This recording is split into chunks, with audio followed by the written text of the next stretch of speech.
play the video, please? Should we start? We'll play the video, sir. We're waiting for somebody, no? No, they've all come.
Speak first. आप सबको हमारा नमस्कार। और जैसा कि आपने वीडियो में देखा, ये वीडियो हम लोग आपके साथ साझा करेंगे। भारत जोड़ो यात्रा के 109 दिन हो गए और इस यात्रा में उमड़े जन सैलाब को देखकर भारतीय जनता पार्टी के होश उड़े हुए हैं, लेकिन वो इतने बौखला जाएंगे ये हम भी नहीं जानते थे। जहां करोड़ों लोग दलगत राजनीति से ऊपर उठकर भारत को जोड़ने में जुटे हुए हैं, वहां भारतीय जनता पार्टी ने इस यात्रा को बदनाम करने में, दुष्प्रचार करने में, झूठ बोलने में कोई कसर नहीं छोड़ी है। आगे बात करने से पहले आज की बात कर लेनी जरूरी है।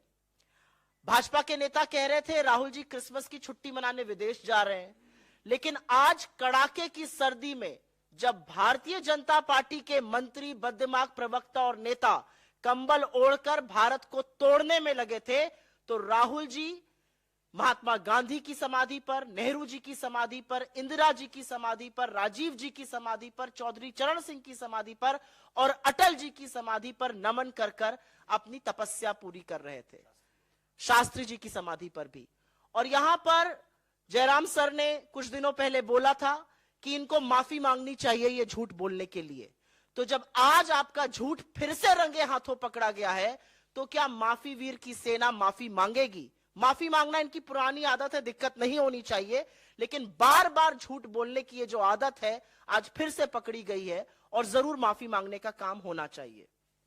हम लोग थोड़ा सा सिलसिलेवार तरीके से आपको बता देना चाहते हैं कि किस तरह के और कितने झूठ बोले गए और इस झूठ बोलने को और झूठ को बढ़ाने में किस किस का हाथ था। शुरुआत होती है, राहुल जी क्या पहनते हैं, क्या खाते हैं, कहां सोते हैं, कंटेनर कैसे हैं, उनके भाषणों को काट छाट कर गलत तरीके से प्रस्तुत किया गया। और यह काम भारतीय जनता पार्टी की ट्रोल आर्मी ने नहीं किया, यह काम मोदी जी के गृह मंत्री ने, उनके मंत्रियों ने, उनके प्रवक्ताओं ने, उनके आईटी सेल के इंचार्ज ने और भक्तों ने मिलकर किया।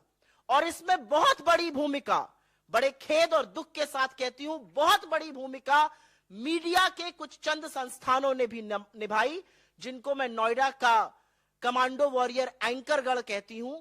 झूठ को परोसा गया, झूठ को और बढ़ाया गया, उन पर हमारी नजर है और हम आगे उनके बारे में बात करेंगे। लेकिन मुद्दे की बात यह है कि जिन सोशल मीडिया प्लेटफॉर्म्स पर यह झूठ बढ़ाया गया, उन सोशल मीडिया प्लेटफॉर्म्स ने भी इस झूठ को बेनकाब किया। अगर एक आईटी सेल के ट्वीट्स को एक प्लेटफॉर्म कहता है ये मैनिपुलेटेड है या ये आउट ऑफ कॉन्टेक्स्ट है या फैक्ट चेकर्स उसको बेनकाब करते हैं, तो ये सिर्फ उनकी बेइज्जती नहीं है, ये उस अध्यक्ष की बेइज्जती है जिन्होंने उनको अपॉइंट किया है। जब मंत्री उसको शेयर करते हैं तो ये मोदी जी का झूठ पकड़ा जाता है जिनको उन्होंने नियुक्त किया है। तो सिलसिलेवार तरीके से 9 बड़े झूठ जो बोले गए और उनका कैसे पर्दाफाश हुआ। जैसा कि आपने देखा, पहला झूठ था 5 सितारा होटल की तरह कंटेनर है। कंटेनर ऐसे हैं जहां 4 से लेके 8 और 8 नहीं कहीं कहीं 12-12 लोग एक कंटेनर में रुकते हैं। ट्रक के ऊपर बने हुए ये कंटेनर कोई ऐसी सुविधा से लैस नहीं है। और अगर ज्यादा उन सुविधाओं को उठाने का मन है तो भाजपा के कुछ लोग आए और रहे उन कंटेनरों में 4 महीने तक। गर्मी से बरसात हो गई और बरसात से कड़ाके की ठंड आ गई और आज भी यात्री उस कंटेनर में रुके हुए हैं। पहला झूठ यह था और उसका जबरदस्त पर्दाफाश हुआ। दूसरा झूठ, राहुल जी ने कन्याकुमारी में विवेकानंद जी की आराधना नहीं करी, उनका नमन नहीं करा।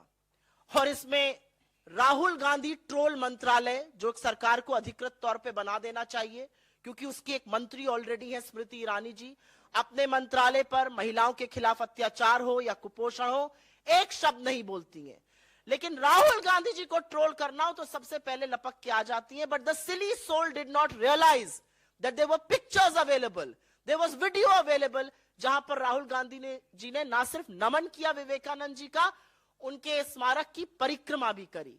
तो उनका झूठ पकड़ा गया। लेकिन मैं ये जरूर बोलना चाहती हूं कि जहर उगलना राहुल गांधी के खिलाफ एक बात है, आप संविधान की शपथ लेकर एक मंत्री बनी है, आपका मंत्रालय जरूर बदलकर राहुल गांधी ट्रोल मंत्रालय बना देना चाहिए।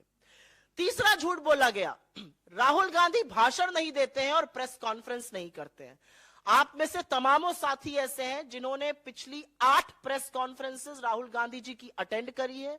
उन्होंने तमामों जनसभाएं करी हैं, कई नुक्कड़ सभाएं करी हैं जहां पर वो लगातार भाषण देते आए हैं और बिना टेलीप्रॉम्प्टर के भाषण दे रहे हैं और बिना सवाल जवाब एक्सचेंज में, जिसका मन आता है वो सवाल पूछता है, कोई सवाल पहले से नहीं आता है और लगातार सरकार को घेरने का काम कर रहे हैं। ये अलग बात है कि उनके भाषणों से सरकार की नींद गायब है। और एक बात और है, 8.5 साल से ऊपर हो गए, मोदी जी ने एक भी प्रेस वार्ता नहीं करी, बिना टेलीप्रॉम्प्टर के बोलते नहीं है, टेलीप्रॉम्प्टर फेल होता है तो मोदी जी ढेर हो जाते हैं। तो उनके लोगों को लगता है कि जैसे वो है वैसी दुनिया है, लेकिन ऐसा है नहीं। राहुल गांधी जी ने 8 प्रेस कॉन्फ्रेंसेस करी हैं, आगे भी करेंगे और लगातार भाषण देकर इस सरकार की बखिया उधेड़ रहे हैं। एक बहुत बड़ा झूठ बोला गया, ये चौथा झूठ है कि राहुल जी दक्षिण में सिर्फ चर्च गए। ये वही बोल सकता है जो ना हिंदुस्तान को समझता है, ना हमारे देश की संस्कृति को समझता है, ना दक्षिण की मान्यताओं को समझता है, ना दक्षिण के मंदिरों के बारे में जानता है। वैसे तो राहुल जी तमामों हर उस जगह गए जहां इंसान जाकर आस्था से सिर झुकाते हैं, चाहे वो मंदिर हो, गुरुद्वारा हो, दरगाह हो, मस्जिद हो या चर्च हो। लेकिन क्योंकि यह झूठ परोसा गया तो दक्षिण भारत के कुछ मंदिरों का जिक्र यहां पर करना जरूरी है। केरल का श्री नारायण गुरु समाधि शिवगिरी मठ, माता आनंदमयी का आश्रम, थुरवूर मंदिर, कर्नाटक में श्री कंठेश्वर मंदिर, सुतूर मठ, चामुंडेश्वरी देवी का मंदिर, आंध्र प्रदेश में श्री महायोगी लक्ष्मा अव्वा का मंदिर, श्री राघवेंद्र स्वामी मठ, महाराष्ट्र में गुरुद्वारा यादगारी बाबा जोरावर और फतेह सिंह जी, तख्त सचखंड श्री हजूर अचल नगर साहिब, गजानन महाराज मंदिर, मध्य प्रदेश में ओंकारेश्वर, नर्मदा का घाट और श्री महाकालेश्वर के तमाम उन मंदिरों में गए जहां हम और आप जैसे लोग जाते हैं और आस्था से इस देश की सुख और समृद्धि की कामना करते हैं। लेकिन ट्रोल आर्मी को, आईटी सेल को, भाजपा के मंत्रियों को और बददिमाग प्रवक्ताओं को, क्योंकि यह देश समझ में नहीं आता, यहां की संस्कृति समझ में, क्योंकि यह देश समझ में नहीं आता, यहां की संस्कृति समझ में नहीं आती, वो नहीं जानते कि ईश्वर का वास तो कण कण में है। पांचवा बड़ा झूठ परोसा गया कि भारत जोड़ो यात्रा में पाकिस्तान जिंदाबाद के नारे लगे, क्योंकि मंदिरों से दाल गली नहीं तो चिर परिचित स्क्रिप्ट आ गई पाकिस्तान की। वो झूठ भी पर्दाफाश हुआ। हमने एफआईआर भी करी उन लोगों के खिलाफ, क्योंकि ये बताना जरूरी था कि कांग्रेस जिंदाबाद को तोड़ मरोड़ कर आईटी सेल ने पाकिस्तान जिंदाबाद बनाकर प्रस्तुत किया था। छठा झूठ, और ये बहुत बड़ा झूठ था और ये आप सब लोग जानते और समझते हैं, कि राहुल गांधी जी ने नर्मदा मां के तट पर उल्टी आरती करी। अगर बेचारे ट्रोल आर्मी, आईटी सेल के हेड, ये मंत्री 7वीं कक्षा में जाकर थोड़ा पढ़ लेते स्कूल में तो लैटरल इन्वर्जन समझ जाते। जब आप आरती ऐसे करते हैं जो सही तरीका है करने का, तो वो कैमरे पर हमेशा उल्टी ही दिखती है, क्योंकि पी कैमरे पर 9 दिखता है। ये लैटरल इन्वर्जन होता है। लेकिन इस पर भी ये नहीं टिके। ये तब चुप हुए जब मोदी जी के तमामों वीडियो सामने आ गए और महामानव भी उल्टी आरती करते नजर आ रहे थे। आरती तो दोनों लोग सीधी कर रहे थे, लेकिन जब महामानव का चित्र सामने आया तो पूरी की पूरी ट्रोल आर्मी उसके बाद चुप हो गई। तो कहने की बात यह कि आप ट्रोल करने राहुल गांधी जी को जाते हैं, बखिया आप मोदी जी की उधेड़ लेते हैं, पता नहीं किसकी सुपारी लेके कौन काम कर रहा है यहां पर। उसके बाद 7वां झूठ बोला गया कि एक लड़की थी, उसने पाकिस्तान जिंदाबाद के नारे लगाए थे, उससे राहुल गांधी जी मिले। सर्वथा झूठ। इसको फैक्ट चेकर्स ने चेक किया, उसको सोशल मीडिया प्लेटफॉर्म्स ने गलत ठहराया। जिस लड़की ने ऐसा किया था, यह गलत नारा लगाया था, उसका नाम अमूल्या लियोना था। जिस लड़की से राहुल गांधी जी मिले वो Kerala student union of India की लीडर है, मीवा एंड्रोलिया। बेचारे भक्तों को चश्मा भी खरीदना चाहिए और हर छोटे बाल वाली लड़की को एक नहीं समझना चाहिए। 2 अलग अलग लड़कियां थी, उनके खिलाफ झूठ बोलकर अपनी मूर्खता का तो परिचय दिया ही, साथ में चश्मे का बढ़े नंबर का भी परिचय दिया। 8वां झूठ एक बोला गया, बड़ा भयावह झूठ था ये, कि यात्रा में यात्री जो है वो शराब पीकर निकल रहे हैं। असलियत ये थी कि ये मालाबार होटल एक चाय की दुकान है। हम लोगों ने उसकी जीपीएस लोकेशन भी रिलीज करी और वहां पर ओचिरा कोल्लम में ये दुकान थी। वहां पर चाय ब्रेक के लिए सब लोग निकले थे और वहीं से यात्रा की पुनः शुरुआत हुई थी। वहां के एक वीडियो को गलत तरीके से प्रस्तुत किया गया। इतने झल्लाए, इतने बौखलाए हुए ये लोग हैं कि चाय पीना इनको मदिरा नजर आता है, जैसा कि इनकी रैलीज में होता है। आज के लिए हम नवा और अंतिम झूठ आपके सामने बता रहे हैं और ये कुछ ही दिन पहले हुआ। फेक न्यूज के सरगना बीजेपी के आईटी सेल के हेड, उन्होंने ट्वीट करते हुए बोला और तमाम लोग उसके बाद उसको फैलाने लगे, उसमें से कुछ चरण चुंबक एंकर भी थे, कि कैसे पूर्व केंद्रीय मंत्री भंवर जितेंद्र सिंह जी ने राहुल गांधी जी के जूते के फीते बांधे। असलियत यह थी कि उनके जूते के फीते खुल गए थे, वो राहुल जी के साथ आगे चल रहे थे। राहुल जी ने उनको अपने जूते के फीते बांधने के लिए कहा।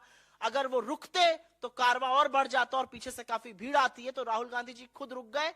वो आए बीच में, उन्होंने अपने जूते का फीता बांधा और इस पर उन्होंने वीडियो भी रिलीज किया और स्पष्टीकरण भी दिया। लेकिन बेचारे लोग लगे रहे, और कब तक लगे रहे, क्योंकि विडंबना ऐसी थी कि राहुल गांधी जी जो जूता पहनते हैं, और हां मैंने वो वीडियो रिलीज किया, मैंने वो पिक्चर रिलीज करी, जो राहुल गांधी जी वीडियो पहनते हैं वो लेस लॉक्ड है, उसमें लेस बांधनी ही नहीं पड़ती है। लेकिन बेचारे ट्रोल बार बार इनका झूठ पकड़ा जाता है। इनका एक ही काम है झूठ बोलना, लेकिन बार बार फजीहत होती है।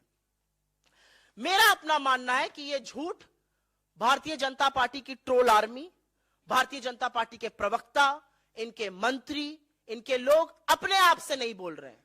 इनकी नियुक्ति या तो मोदी जी ने करी है या नड्डा जी ने करी है, और इसीलिए the buck on all of these lies stops with them. उनके दरवाजे पर आकर ये सारे झूठ रुक जाते हैं। ये झूठ और दुष्प्रचार का काम उन्हीं लोगों ने किया है। हम ये जानते थे कि लोगों को भारत जोड़ता देखकर तानाशाह परेशान जरूर होगा, लेकिन माफी वीरों के इन झूठों को झूठ का पुलिंदा बनाते देखकर शायद थोड़ा सा तरस भी आता है। और जैसा कि मैंने कहा, कुछ नामी गिरामी न्यूज एंकर इस झूठ को बढ़ाने का काम करते हैं। जब बताओ तो डिलीट कर देते हैं, माफी मांगते हैं पीछे से, शायद सार्वजनिक रूप से आप लोगों को नहीं दिखाते होंगे, डीएम मैसेजेस कर और एसएमएस करके माफी मांगते हैं। लेकिन अपना जमीर बेचकर पत्रकारिता का जो आप स्वांग रच रहे हैं वो बंद कर दीजिए, क्योंकि आप किसकी गोदी में बैठे हैं वो आपकी हर एक ट्वीट, आपके हर एक फेसबुक पोस्ट, आपकी हर एक लाइक से जरूर पता चल जाता है। राहुल जी एक बात बिल्कुल सही कहते हैं और इस पर मैं 100% सहमत हूं कि बीजेपी का काम है छवि खराब करना, लेकिन बेचारे ये काम भी ठीक से नहीं कर पा रहे हैं, बार बार पकड़ लिए जाते हैं। कांग्रेस के खिलाफ दुष्प्रचार करने में मोदी जी ने अपने तमाम ट्रोल आर्मी, बेतहाशा पैसा, मीडिया के अधिकांश एंकरगण को खड़ा कर दिया है। लेकिन जब भारत जुड़ने पर आ गया है तो ये कुछ नहीं कर पा रहे हैं, इनका झूठ बार बार पकड़ा जा रहा है। और एक आदमी अपनी तपस्या को करते हुए, अजनबियों को गले लगाते हुए, आंसू पोंछते हुए, लोगों को हौसला जताते हुए, उनके टूटे सपनों को बिखरे हुए सपनों को जोड़ते हुए आगे बढ़ता जा रहा है और ये देश जुड़ता जा रहा है। और यही हमारी जीत है। हर झूठ का पर्दाफाश होता है क्योंकि झूठ की उम्र बहुत कम होती है। तो आप लोग जरूर ये झूठ जो है दिखाइएगा। और यहां इस मंच से सिर्फ अंतिम यही कहना है कि ये झूठ प्रायोजित है, ये झूठ शीर्ष सरकार के शीर्ष ऑफिस से निकाले जा रहे हैं। हमें पता है कि 30 लोगों की एक आर्मी बैठकर पूरे वक्त यात्रा देखती है। मैं तो इस मंच से कहती हूं, आइए इस यात्रा से जुड़िए। मोदी जी खुद भी आए, इस यात्रा से जुड़े। जो प्रेम और मोहब्बत और जो जज्बा देखने को मिलता है उससे आपके अंदर की नफरत बदल जाएगी और आप एक बेहतर इंसान बन जाएंगे। धन्यवाद।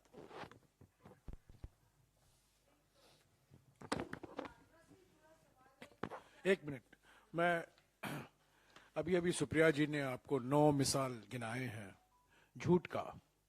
मैं आपको एक 10वां उदाहरण देना चाहता हूं।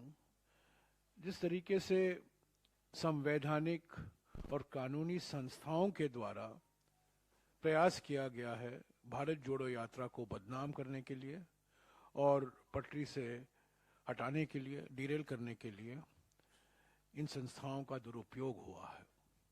हमें नोटिस मिला इलेक्शन कमीशन से, हमें नोटिस मिला national commission on protection of child rights से कि राहुल जी गए थे, एक on the spot painting competition था, वहाँ प्राइज डिस्ट्रीब्यूशन समारोह था और मुश्किल से 10-12 मिनट वहाँ राहुल जी रुके कन्याकुमारी के पास और उसको लेकर एक बवाल मच गया। हमें नोटिस मिली, मुझे खुद इलेक्शन कमीशन में जाना पड़ा, स्पष्टीकरण मैंने दिया, हमने एक विस्तार से जवाब भी दिया।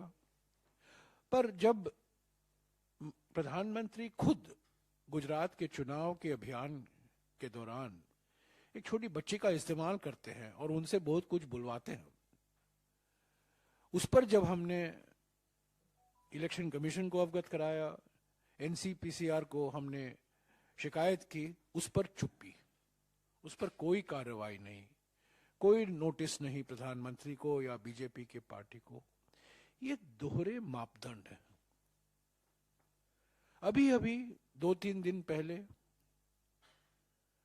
हरियाणा में कई लोग मुझे आकर मिले और कहे आईबी के कुछ जो अफसर हैं उनसे पूछताछ कर रहे हैं। आप क्यों मिले, किस विषय पर बात हुई, आपने कुछ राहुल जी को ज्ञापन दिया, उसकी हमें कॉपी मिल सकती है। किसान संगठन, सामाजिक कार्यकर्ता, पूर्व सैनिक, सबसे आईबी के अफसरों ने बात की। हमें कुछ छुपाने की कोई जरूरत नहीं है, पूरी पारदर्शिता से भारत जोड़ो यात्रा चल रहा है। ये ही नहीं, हमारे कैंपसाइट में 2 दिन पहले एक कंटेनर के अंदर 2 इंटेलिजेंस के अफसर हरियाणा सरकार के वो पाए गए। किसी ने देखा उनको, तब उनको पकड़ा, पूछा क्या कर रहे हो कंटेनर में। वो कह रहे हैं हम टॉयलेट इस्तेमाल कर रहे हैं। कैंपसाइट में टॉयलेटों की कमी नहीं है, पर वही कंटेनर में जाना मैं समझता हूं ये जानबूझकर किया गया था। और हमने सोना पुलिस स्टेशन में शिकायत भी की। उसकी कॉपी आज सुबह मैंने ट्वीट किया है। वैभव वालिया जिसने शिकायत की भारत यात्रियों के ओर से, उन्होंने वो ट्वीट किया है, आपको सब उपलब्ध है। ये शिकायत की है हमने, और अनौपचारिक तौर से हमें कहा गया कि ये हरियाणा सरकार के इंटेलिजेंस अफसर हैं।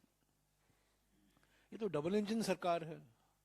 हरियाणा की इंटेलिजेंस के अफसर कुछ करेंगे नहीं जब तक उनको कोई आदेश नहीं आएगा केंद्र सरकार से, क्योंकि ये डबल इंजन सरकार है।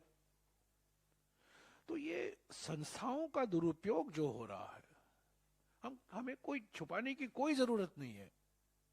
कोई सीक्रेसी नहीं है भारत जोड़ो यात्रा में। पूरी पारदर्शिता से भारत जोड़ो यात्रा पहले दिन से चल रहा है। कंटेनर की बात आई, कंटेनर को हमने वीडियो होने दिया। प्रेस कॉन्फ्रेंस की आई, राहुल जी प्रेस कॉन्फ्रेंस को संबोधित किए। अलग अलग सवाल उठाए गए और हमेशा हमने वो सवालों को जवाब देने का प्रयास किया है। पर मैं एक बात कहूं कि ये प्रयास ये जारी रहेगा। अभी कोविड को लेकर एक प्रयास किया गया, एक खत हमें लिखा गया राहुल जी को स्वास्थ्य मंत्री की ओर से, और मैंने कहा है और मैं दोहराऊंगा, वो खत जो स्वास्थ्य मंत्री लिखते हैं राहुल जी को, वो किसी विशेषज्ञों के सलाह के आधार पर नहीं, आईसीएमआर के सलाह के आधार पर नहीं, कोई वैज्ञानिक संस्थाओं के सलाह के आधार पर नहीं, परंतु 2 बीजेपी सांसदों के खत के आधार पर लिखा है। पीपी चौधरी बीजेपी की सांसद हैं राजस्थान के, और राजस्थान में जो उन्होंने देखा, जो स्वागत भारत जोड़ो यात्रा को मिला, उसके बाद पीपी चौधरी और 1-2 और सांसद स्वास्थ्य मंत्री को लिखे, और उसी के आधार पर स्वास्थ्य मंत्री राहुल जी को लिखते हैं। ये तो बिल्कुल राजनीतिकरण है। तो ये प्रयास किए जाएंगे। अभी यूपी बाकी है, हरियाणा बाकी है, पंजाब बाकी है, जम्मू और कश्मीर बाकी है। मुझे पूरा विश्वास है कि यह प्रयास जारी रहेगा। पर ये बदनाम, भारत जोड़ो यात्रा को बदनाम करने में लगे रहेंगे, इसको डिरेल करने में लगे रहेंगे, पर वो सफल नहीं होंगे। क्योंकि इसका एक सिंपल कारण है कि हम पूरी पारदर्शिता से और ईमानदारी से ये भारत जोड़ो यात्रा की प्लानिंग हुई है और भारत जोड़ो यात्रा निकाली गई है। हमें कोई नहीं रोक सकता, राहुल जी को और भारत यात्रियों को कोई नहीं रोक सकता। हम 120 भारत यात्रियों के साथ हमने भारत जोड़ो यात्रा को 7 तारीख सितंबर को कन्याकुमारी में शुरू किया था। आज 150 भारत यात्री हैं, और मैं उम्मीद करता हूं कि जब हम श्रीनगर पहुंचेंगे तब भारत यात्रियों की संख्या 200 हो जाएगी। अलग अलग राज्यों से लोग आ रहे हैं भारत जोड़ो यात्रा। उनको फॉर्मली भारत यात्री का डेजिग्नेशन नहीं दिया गया है, पर अभी कुछ ही दिनों में हरियाणा में, पंजाब में, यूपी में और जम्मू और कश्मीर में जब आप देखेंगे, जो 120 की जो संख्या थी जिसकी शुरुआत हमने की थी राहुल जी के साथ, वो संख्या 200 तक पहुंच जाएगी। शुक्रिया।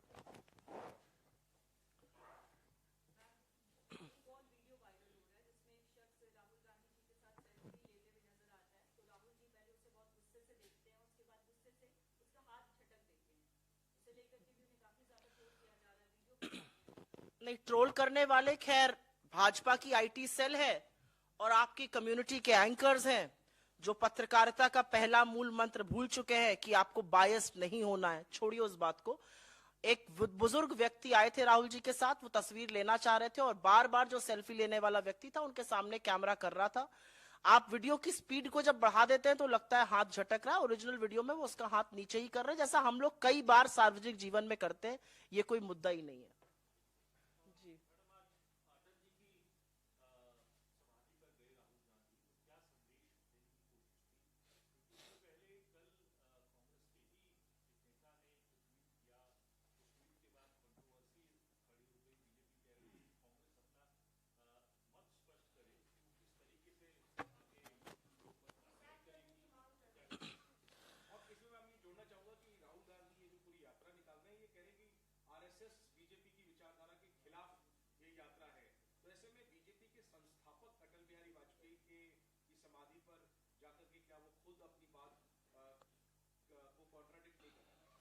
मैं पहले तो इस बात का जवाब दे दूं कि जब राहुल गांधी जी या कांग्रेस पार्टी संस्थागत रूप से कुछ करती है तो वही पार्टी की विचारधारा है और वही पार्टी का स्टैंड है।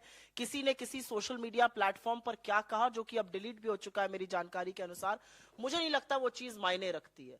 और आप एप्पल्स टू ऑरेंजेस कंपेयर करिए। कहां राहुल जी अगर एक स्टैंड लेके खड़े और किसी ने कोई ट्वीट किया, वो उनका व्यक्तिगत मत हो सकता है, लेकिन मुझे नहीं लगता वो पार्टी का किसी भी तरह से स्टैंड है। आप सब लोगों ने सवाल पूछा कि अटल जी की समाधि वो क्यों गए। मुझे लगता है कि वो अटल जी की समाधि भी गए, वो चौधरी चरण सिंह जी की समाधि भी गए, वो शास्त्री जी की समाधि भी गए, महात्मा की समाधि भी गए, नेहरू जी की भी समाधि गए, इंदिरा जी पर भी गए और राजीव जी पर भी गए। शास्त्री जी का मैंने बोला। मेरा अपना मानना है कि राहुल गांधी एक तपस्या पर निकले और वो कहते हैं ये कि मैं एक तपस्या पर निकला हूं। मेरे लिए भारत जोड़ो यात्रा एक तपस्या के स्वरूप है। और जब आप तपस्या करते हैं तो आप सबको जोड़कर चलने की कोशिश करते हैं। हमारा अपना मानना है कि भारतीय जनता पार्टी के लोग भी अगर यात्रा में शामिल होना चाहें, जो पहले हाथ बांध के दफ्तरों के ऊपर खड़े रहते थे और अब अभिवादन करते हैं हाथ जोड़कर जब हमारी यात्रा उनके दफ्तरों के बाहर से निकलती है, बदलते भारत का स्वरूप है।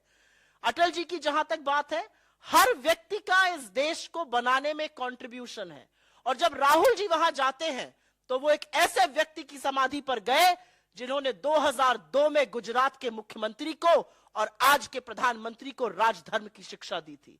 और मुझे ऐसा लगता है कि राहुल गांधी जी को अटल जी की समाधि पर देखकर आज के प्रधानमंत्री को अपना राजधर्म जरूर याद आना चाहिए और उनको उसका पालन करना चाहिए जो अटल जी उनको कभी सिखाना चाहते थे। राजनीति बड़े मन से की जाती है और वही काम राहुल गांधी जी ने किया आज।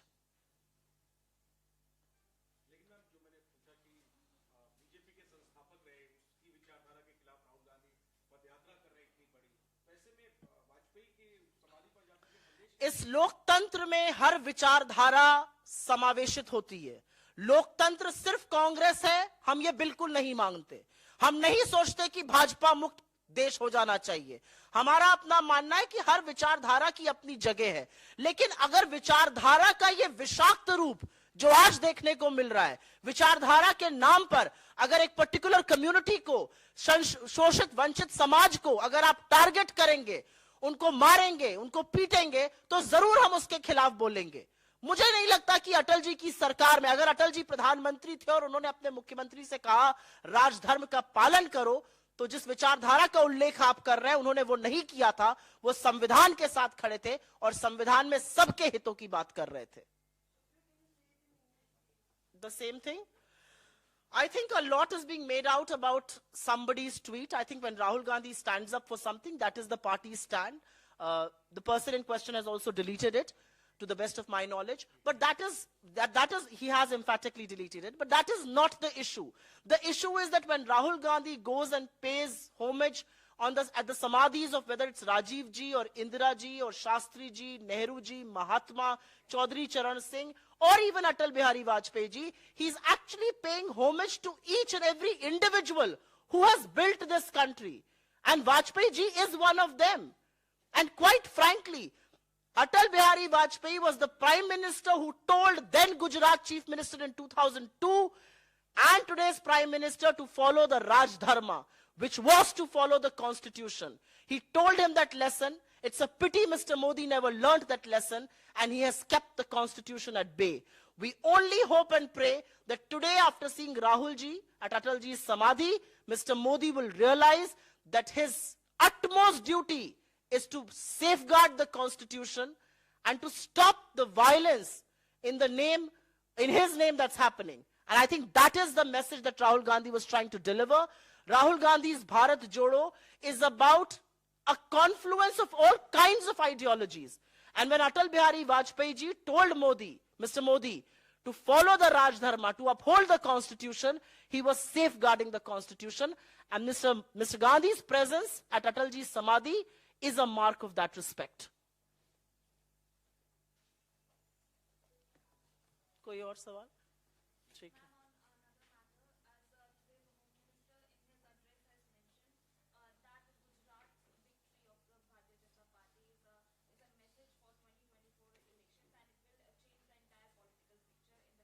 And what does he have to say about our victory in Himachal? Does that not change the political picture in this country? What does he have to say the hands down victory of the Congress party in the गढ़ में घुसकर हराया है नागपुर में हमने Bharatiya Janata party को, उसके बारे में वो क्या कहेंगे?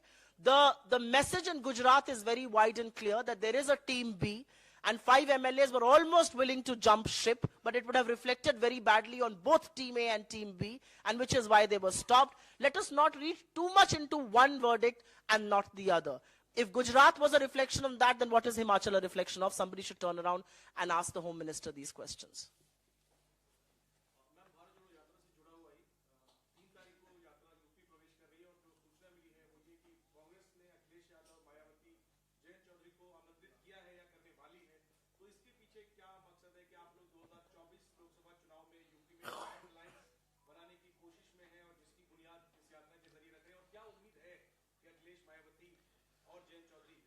देखिए, आपने अभी तक देखा होगा कि तमामों वो लोग दलगत राजनीति से ऊपर उठकर भारत जोड़ो यात्रा के साथ जुड़ रहे हैं। उसमें राजनीतिक लोग भी हैं, उसमें समाज सेविकाएं भी हैं, समाज सेवक भी हैं, उसमें किसान हैं, उसमें मजदूर हैं, उसमें डॉक्टर्स हैं, उसमें आशा आंगनवाड़ी के लोग हैं। तमाम ऐसे लोग हैं जो दलगत राजनीति से ऊपर उठकर भारत जोड़ो यात्रा के साथ जुड़ रहे हैं, क्योंकि उनको लगता है कि आज देश को जोड़कर रखने की जरूरत है। अगर बिखर गया तो बड़ी मुश्किल हो जाएगी समेटने में। और ऐसे में हर योद्धा का स्वागत है। मुझे नहीं पता आप लोगों ने नोटिस किया कि नहीं किया, लेकिन 24 तारीख को जब दिल्ली में यात्रा चल रही थी तो डीएमके के, शिवसेना के तमामों सांसद यात्रा में आके चले थे। वो भीड़ और वो जनसैलाब इतना बड़ा था कि शायद आप लोग इतना नोटिस ना कर पाए हो, लेकिन तमामों दलगत राजनीति से ऊपर उठकर लोग इससे जुड़ रहे हैं। तो यहां पर हर योद्धा का स्वागत है। हर योद्धा जो इस देश को जोड़कर रखना चाहता है, जो बुनियादी तौर पर इस देश की संस्कृति को, इस देश की मान्यताओं को समझता है, वो इस यात्रा से जरूर जुड़ेगा। मेरा तो अपना मानना है कि इस यात्रा में मोदी जी को स्वयं आना चाहिए। आएंगे, चलेंगे, जज्बा और मोहब्बत देखेंगे लोगों की, तो अंदर की नफरत भी खत्म होगी और इस देश को थोड़ा समझेंगे भी। फिर शायद टेलीप्रॉम्प्टर लगाने की जरूरत ना पड़े। थैंक यू, बहुत बहुत धन्यवाद आप लोगों का।